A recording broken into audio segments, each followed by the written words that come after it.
अस्सलाम वालेकुम dear students, आज हम B.Ed 1.5 ईयर रिसर्च प्रोजेक्ट 8613 का क्वेश्चन नंबर 9 जो है वो डिस्कस करेंगे कि क्वेश्चन नंबर 9 को आपने कैसे सॉल्व करना है। सो डियर स्टूडेंट स्टार्ट करते हैं। Question number 9, what were the findings and conclusion.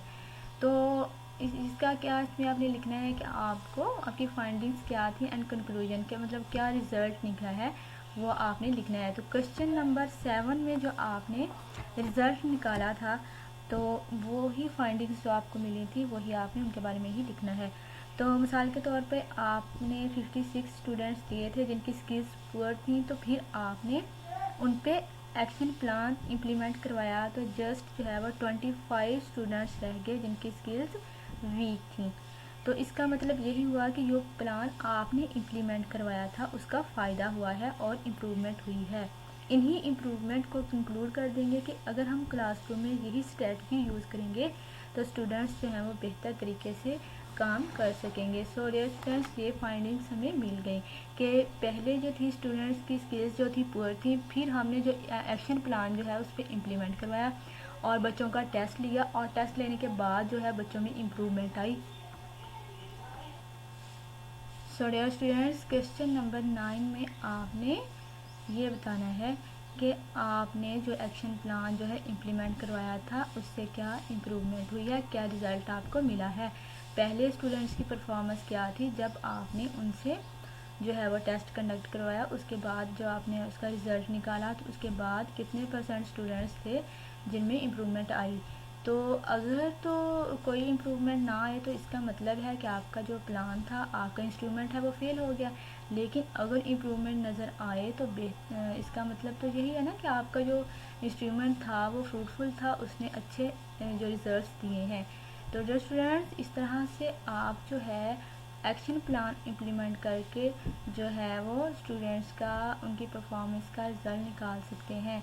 तो क्वेश्चन नंबर 9 में आपने यही लिखना है, जो टेस्ट है और वो आपने उसका जो स्कोर आपके पास आया है, जो आपको इम्प्रूवमेंट मिली है, तो वो फाइंडिंग्स आपने यहाँ पे लिख देनी है। कोई डायग्राम वगैरह या ग्राफ वगैरह भी बना के उसके थ्रू भी आप रिप्रेजेंट कर सकते हैं।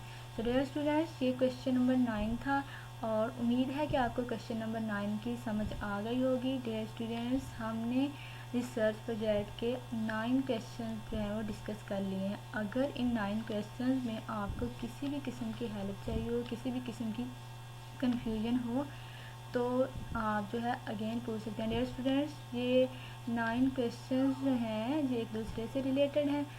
जैसा कि एक क्वेश्चन का जो आपने आंसर लिखा है तो फिर नेक्स्ट में कहीं ना कहीं उस क्वेश्चन का प्रीवियस क्वेश्चन का नेक्स्ट क्वेश्चन पे भी इम्पैक्ट है, उसमें आपने कहीं ना कहीं उसका उससे इंटर लिंक्ड है। तो डियर स्टूडेंट्स, आपने इस तरह से इनको सॉल्व करना है और जो भी आपकी फाइंडिंग्स होंगी वो आपने इस क्वेश्चन में लिखनी है। सो डियर स्टूडेंट्स, उम्मीद है कि ये वीडियो आपके लिए काफ़ी हेल्पफुल रही होगी। आप ये इस वीडियो को देखने के बाद जो है क्वेश्चन नंबर 9 जो है वो आसानी के साथ जो है वो सॉल्व कर सकेंगे। डियर स्टूडेंट्स, फिर भी अगर आपको किसी भी किस्म की हेल्प चाहिए हो, आपको किसी भी क्वेश्चन की समझ नहीं आ रही हो, तो आप लोग कमेंट करें। जिस भी चीज़ पे आपको समझ नहीं आ रही मैं दोबारा से वीडियो बना दूँगी। अगर सॉल्व रिसर्च प्रोजेक्ट चाहिए तो मैं सॉल्व रिसर्च प्रोजेक्ट पे की जो है वो वीडियो एक बना दूँगी, तो आपको आइडिया हो जाएगा कि आपने जो है इसको कैसे सॉल्व करना है। तो स्टेप बाय स्टेप प्रोसेस जब आप फॉलो करेंगे तो आप अपने रिसर्च प्रोजेक्ट को ईज़िली बना पाएंगे। डियर स्टूडेंट्स, सबसे पहले जो है वो आपने ऐसा टॉपिक जो है वो सिलेक्ट करना है जिस टॉपिक में आपको इंटरेस्ट हो।